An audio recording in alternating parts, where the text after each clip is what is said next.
soos dit gesien in 'n local tournament.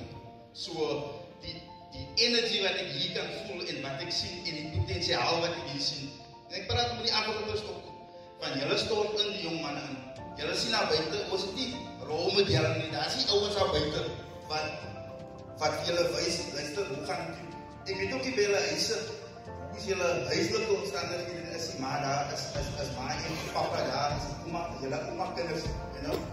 So, julle as Afrikaners en onderwysers, hoofde, ouens wat mentors is, julle moet stort in die manne kyk ook na julle, staan, van nou kry ons wat ons gebeur het, ons moet praat oor dit, maar gebeur het daar buite, you know?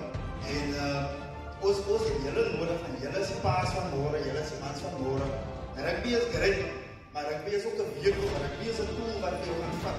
Ek like het so te sien, is soos 'n map, wat gaan, jy begin hier so by punt A, en dis waar jy storie begin. My storie, jou storie, mag verskil. Maar, hoe die paai jou vat, op die oude van die dag, jou eie destination is, daar wat jy wil wees, is het of, jy wil 'n kok word, of jy wil 'n entrepreneur word, of 'n businessman, of 'n dokter word.